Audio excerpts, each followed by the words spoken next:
The Mac Classes Key to Unlock the Success Kalyan Prakamper। नमस्कार साथियों, आप लोग हिंदी की ऑनलाइन क्लासों पे प्रतिदिन नियमित रूप से अध्ययन कर रहे होंगे और इस समय हम लोग संधि की चर्चा कर रहे हैं। और संधि हमें अपेक्षा है कि आप लोग अच्छे से संधियों का आपने अध्ययन किया होगा। स्वर संधियों के हमने प्रमुख 5 संधियों के भेद बताए थे, उनमें 4 के हम आपको उदाहरण सहित आपको समझा भी चुके हैं पिछले वीडियो पे।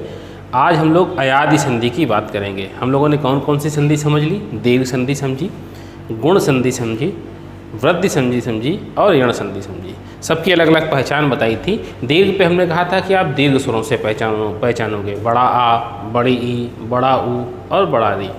फिर हमने गुण पे आए तो हमने 2 की बात करी। हमने कहा ए और ओ की मात्रा, ए, ओ और अर की मात्रा से आप गुण पहचानोगे। फिर हमने वृद्धि की बात करी। वृद्धि पे 2 मात्राओं का अध्ययन किया, आए और आओ का।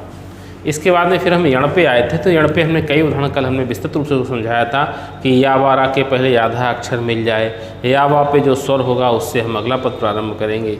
एक उस पे अंत पे हमने द्या और जोड़ दिया था, विद्या वाला। इस आधार पर हमने यण संधि तक तय किया था। आज हम अयादि संधि की बात करेंगे। अयादि संधि का एक छोटा सा सूत्र होता, एचो आए वा या वा। ये कहता क्या? ये कहता ए, आए, ओ और औ। जो हमारी नीचे पंक्ति के गुण और वृद्धि स्वर होते हैं, ये स्वर यदि पहले पद के अंत में आ जाएं, पहले पद के अंत में आ जाएं और इनका जो योग हो जाए वो किन्हीं असमान स्वर से हो जाए। असमान स्वर की बात आपने पिछले वीडियो पे भी देखी थी। असमान स्वर हम किन्हें कहते हैं? कि ए का योग ऐसे ना हो, ए का योग ए ऐसे ना हो, बाकी किसी भी स्वर से हो जाए। ओ का योग ओ या औ से ना हो, बाकी किसी भी स्वर से हो जाए। तो ये चारों अपना रूप बदल देते हैं। जैसा कि हमारा सूत्र भी कहता है, एचः क्रमादय अय आय अब आप एते स्युरचि। ए के स्थान पर अय का स्थान आ जाता, आई के स्थान पर आय का स्थान आ जाता, ओ के स्थान पर अव का स्थान आ जाता और औ के स्थान पर आव का स्थान आ जाता। देखो, ये चार्ट अगर आप समझते हो तो आपको संधियाँ बहुत आसान लगेंगी। आप केवल इन 4 मात्राओं को पहचानोगे, अय, आय, अव और आव। यदि ये किसी शब्द के मध्य पे आते हैं तो निश्चित रूप से वो केवल और केवल अयादि संधि ही होगी। और चूँकि हो सकता है कि आपसे उदाहरण देके ना पूछे, उदाहरण देके तो पूछेगा तो नयन, शयन, पवन, ये तो आप लोगों को खूब याद है। आपसे ये पूछ सकता है कि अयादि संधि पे ए के स्थान पर किसका स्थान आता, तो आप बताओगे अय का स्थान होता। जब विकल्प दिए होंगे तो विकल्पों के 4 विकल्पों पे किसी पे हलन लगा होगा, किसी पे हलन नहीं लगा होगा। आप लोग इस वीडियो पे ध्यान देना इस बात के लिए कि हमें प्रत्येक जिन ए के स्थान पर जो अय बना उस पर हलंत लगा हुआ है, अय के स्थान पर जो आय बना उस पर भी हलंत है। यदि हलंत नहीं लगाएगा तो ये संधि दूसरी हो जाएगी। अय, आय, ओ के स्थान पर अव बनेगा और औ के स्थान पर आप बनेगा।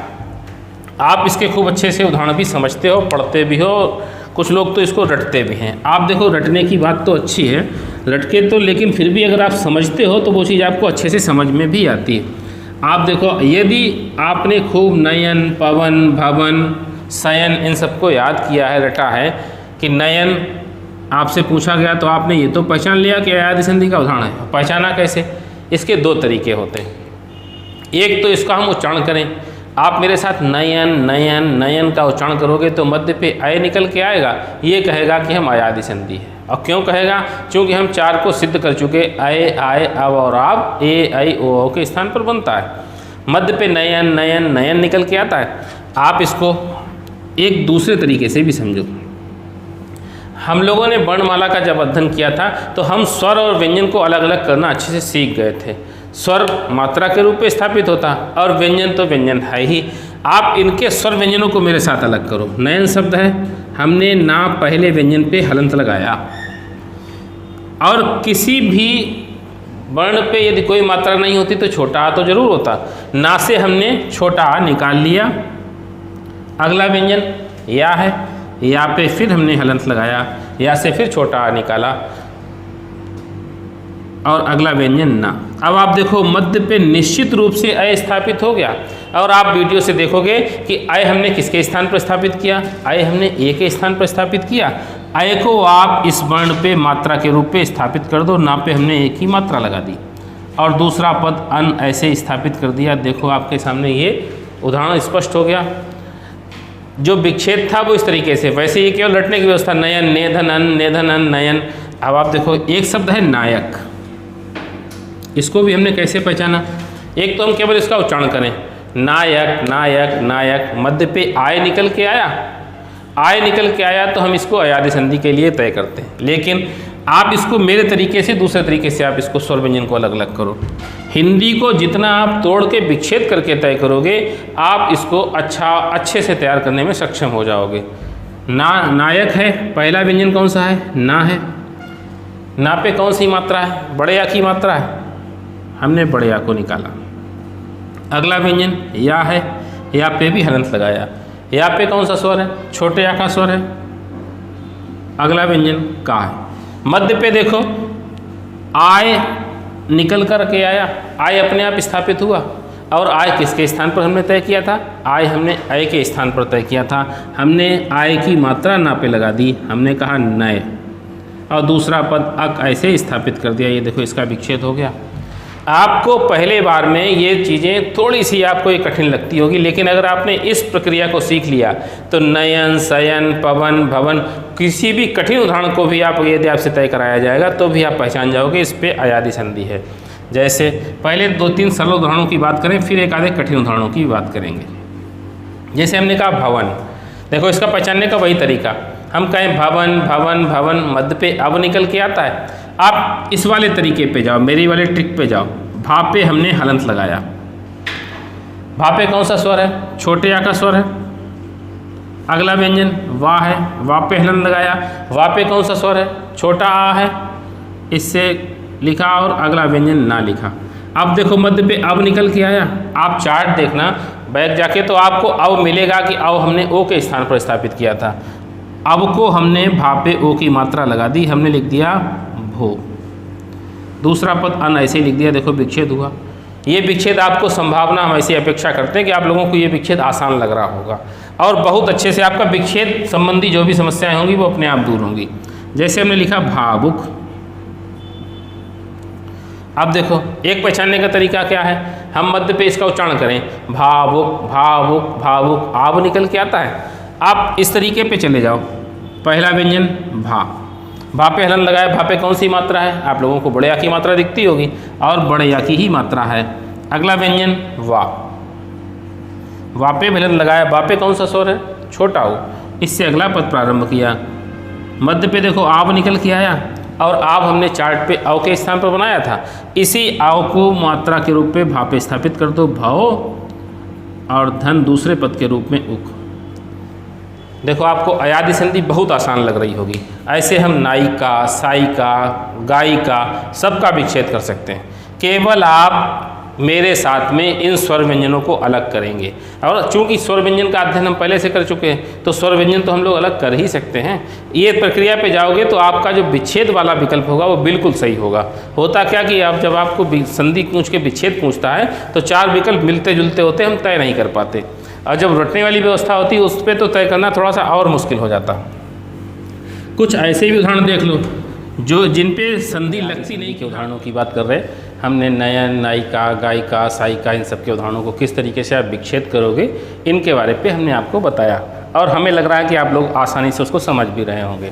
लेकिन कुछ अच्छे उदाहरणों की भी अच्छे उदाहरणों की बात करें, जैसे उदाहरण दे रहा तावेतो। चूँकि हम बार बार आपको हर वीडियो में कहते हैं परीक्षाओं का स्तर बढ़ेगा तो ऐसे उदाहरण आपको जरूर मिलेंगे। तावेतो लिखा, इस पे हमें नहीं लगता कि कोई संधि होगी। हमारा दिमाग पहले बड़े या की मात्रा से दीर्घ संधि पे जाएगा, फिर एक ही मात्रा से हम गुण संधि पे आएंगे, हमें दीर्घ और गुण पे ही हम इस पे अटकेंगे। लेकिन आप दूसरे तरीके से देखो, जो तरीका हमने विच्छेद का बताया वही तरीका इस पर हम इस्तेमाल करें। हमने ता पे हलंत लगा दिया, ता पे कौन सा स्वर है, बड़ा आ। अगला व्यंजन वाह, बा पे हलंत लगाया, बा पे कौन सा स्वर है, ए। अगला व्यंजन तो। अब आप देखो मध्य पे अव निकल के आया। आप पिछले पे देखोगे आव हमने किसके स्थान पर बनाया, आप हमने अव की मात्रा पे बनाया, हमने आधे अक्षर पर अव की मात्रा लगा दी और दूसरा पद हमने ऐसे ही लिख दिया एतौ। देखो दोनों पद सार्थक और दोनों पदों के अर्थ हैं और बहुत आसानी से विच्छेद हो जाएगा। जैसे एक उदाहरण ये किसी परीक्षा पे पूछा गया,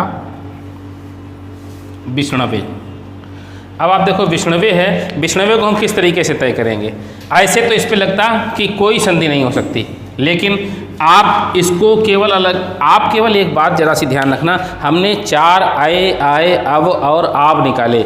जहाँ पर इनकी हमें शब्द में प्राप्ति होगी उसी वहीं से हम शब्दों को अलग अलग विच्छेद करना शुरू करेंगे। देखो विष्णवे, विष्णवे उच्चारण करते हो तो विष्णु के बाद में अब का उच्चारण मिलता है, यहीं से हम शब्द का विच्छेद करें। हमने लिखा विष्णु, हलंत लगा दिया। णा पे कौन सा स्वर है? आ, इस पे फिर हमने हलंत लगाया। ए अगला व्यंजन लिया वा, वा पे हलंत लगाया। वा पे कौन सा स्वर है? ए। अब किसके स्थान पर बनता है? ओ के स्थान पर हमने विच्छेद कर दिया, विष्णु धन ए। देखो विच्छेद हो गया। ऐसा शब्द जिस पे हमें कोई संधि नहीं लग रही थी उस पे भी मेरी अयादि संधि निकल करके आई। एक और आप उदाहरण अच्छा देख लो, विष्णवे तावेतो, विष्णवे तावेतो एक और अच्छा उदाहरण होगा, उदाहरण याद। अच्छा, जैसे शब्द है द्वावपि। अब आप देखो इसको कैसे तोड़ेंगे। द्वावपि शब्द है, हमने आपको बताया जहाँ से आए, आए, अवाब मिलेगा वहीं से शब्द को हम तोड़ेंगे। द्वा के बाद में आव निकलता है, द्वा पे हमने हलंत लगा दिया। द्वा पे कौन सी मात्रा है? बड़े आ की मात्रा है। अगला व्यंजन वा है, वा पे हलंत लगा दिया। वा पे कौन सा स्वर है? छोटा आ, पी। आब किसके स्थान पर बनता? अव के स्थान पर बनता। हमने विच्छेद किया और द्वा पे हमने अव की मात्रा स्थापित करी। अगला व्यंजन अपी। अगर इससे पूर्व में अगर आप इन शब्दों को तोड़ते तो आपको लगता कि ये शब्द अयादि संधि के हैं भी या नहीं है, और ये हैं तो इनका कैसे विच्छेद होगा। अब आपको संभावना ऐसी करते हैं कि अब आपको ऐसे कोई भी उदाहरण मिलेंगे तो आप अयादि संधि का प्रयास करोगे, और अयादि संधि के इससे कठिन उदाहरण आपको नहीं। आप लोग नयन, पवन, नायक, नायिका, सायिका, गायिका, इन सब का तो आप अच्छे से अध्ययन करते हो, लेकिन यदि कोई ऐसा उदाहरण आता है तो आप या तो उसको छोड़ोगे विकल्प से या करने का प्रयास भी करोगे। हो सकता है कर भी जाओ, अयादि लगा भी दो। यदि विच्छेद का आता है तो आपको सामने थोड़ी सी समस्या आती थी और हमें लगता कि अब आपके लिए बहुत सहज होगी। आप अयादि संधि का अच्छे से अध्ययन करना। फिर भी यदि आपको ऐसा कोई उदाहरण मिलता है जिस पर अयादि संधि तय होती है, विच्छेद नहीं हो रहा, तो आप उसको कमेंट पर जरूर छोड़ देना, हम उसका जवाब अगले वीडियो पे आपको जरूर देंगे। अयादि संधि स्वर संधि की 5वीं संधि थी। हमने 5 संधियों का उदाहरण तय कर लिए। अब हमें स्वर संधि की 2 और संधियां होती जिनको स्वर संधि की छिपी हुई संधियां या गौड़ संधियां कही जाती हैं। जरा उनके बारे पे भी बात कर लें, क्योंकि पिछली परीक्षाओं पे उनके भी ठीक ठाक स्थान आने लगे। एक संधि होती है हमारी पूर्व रूप और एक संधि होती है हमारी पर रूप। देखो इनके नामों से ही स्पष्ट है ये पूर्व रूप पर रूप क्या होता। जब आप इस शब्द का विच्छेद करते हो पूर्व धन रूप, अर्थात 2 पदों का तो योग कराओ, लेकिन जो रूप है वो पहले वाले पद के रूप पे स्थापित आ जाए। इसका एक छोटा सा सूत्र होता है एंग पदांतादति, वो हम आपको कभी संस्कृत पे बताएंगे। आप इसके लिए इस तरीके से ध्यान रखो, जब पहले पद का अंत ए या ओ की मात्रा से हो, ए या ओ की मात्रा से हो, पहले पद का अंत ए या ओ की मात्रा से हो और इनका योग छोटे आ से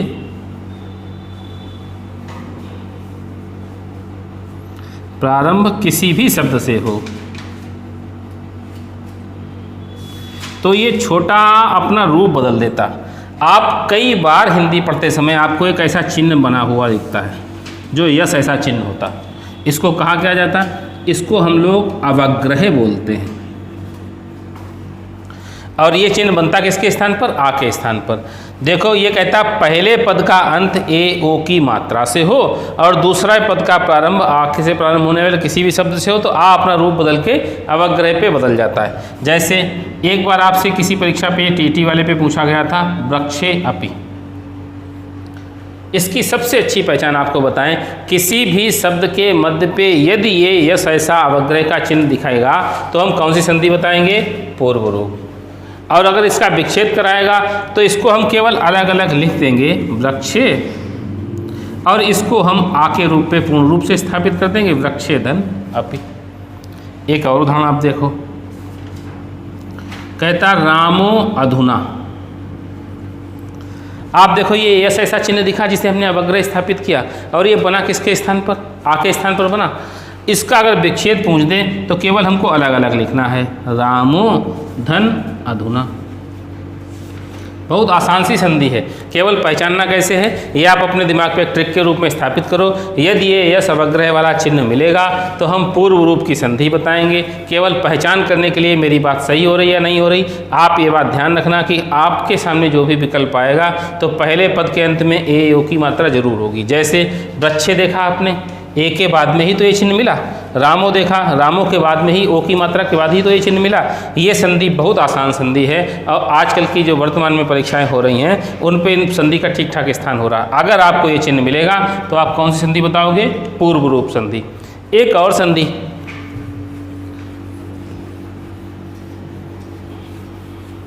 जिसे कहा जाता है पर रूप संधि। ये भी आप देखो नाम से स्पष्ट है। इसको यदि हम अलग अलग लिख दें पर रूप को, पर माने होता क्या? बाद का,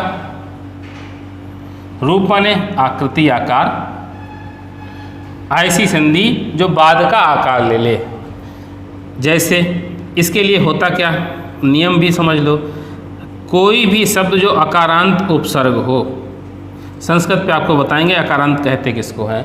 जिस शब्द का अंत छोटे आ से होता है उसको हम अकारांत कहते हैं। उपसर्ग किसे कहते हैं? कोई भी शब्दांश जो किसी शब्द या धातु के अंत पे मध्य पूर्व में जुड़ता है और अर्थ परिवर्तित करता है उसको हम उपसर्ग बोलते हैं। अकारांत उपसर्ग का योग किसी भी धातु से हो लेकिन धातु का प्रारंभ ओ से होता हो। ये आप धातु किसे कहते हैं? धातु हम क्रिया को कहते हैं, हिंदी पे उसको हम क्रिया कहते हैं। ये तो आप बिल्कुल, अगर आपसे परिभाषा के रूप में पूछेगा तो ये कहेगा, इसका एक रूप होता, सूत्र होता एंग पर रूपम, या इसकी परिभाषा हिंदी पे देगा अकारांत उपसर्ग का योग यदि ए और ओ से प्रारंभ होने वाली किसी धातु से होगा तो कौन सी संधि होगी? तो आप बताओगे कि पर रूप संधि होगी। और फिर भी अगर उदाहरणों पे पूछेगा तो बहुत आसान है, आप केवल 3 उदाहरणों को याद कर लो। एक तो प्रेजते, दूसरा उपोषति,